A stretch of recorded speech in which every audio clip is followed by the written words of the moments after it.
Now that we have discussed the theory surrounding eigenvalues, eigenvectors, and eigenspaces, it is time to solve the example. And for this example, we can start off by writing down the characteristic equation for eigenvalues. We can then substitute the values of matrix A into the equation,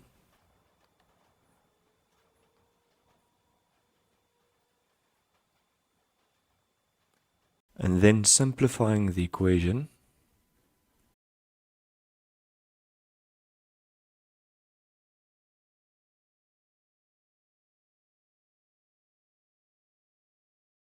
now we can find the determinant of this matrix which holds the eigenvalues of matrix A.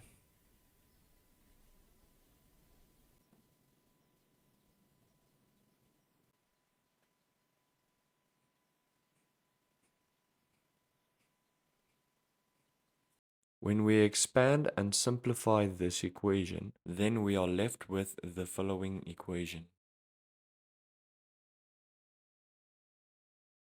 We can start to factorize this equation.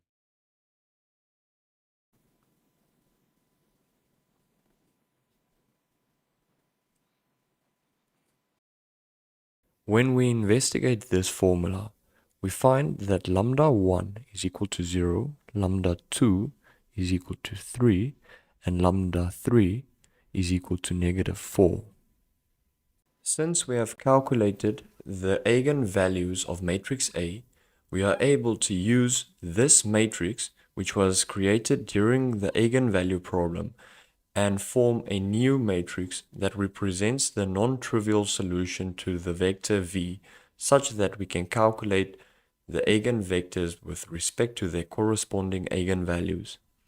And to start off, you take the first eigenvalue and you substitute it into your eigenvector problem.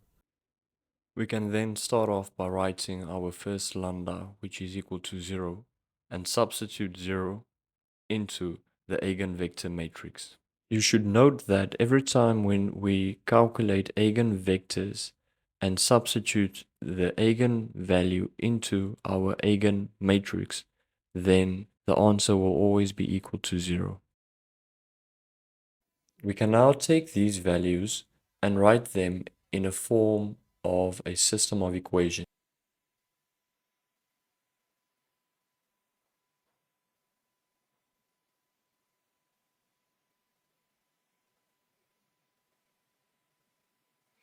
We can now find the first eigenvector by representing these x values in terms of a constant by letting your first value x equal to a constant alpha.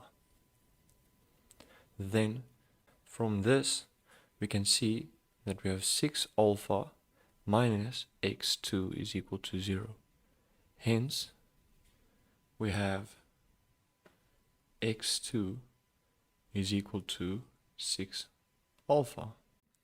And now we can substitute these two values into this equation such that we have negative alpha multiplied by 6 alpha minus x3, 0. Hence, we have x3 to be negative 13 alpha.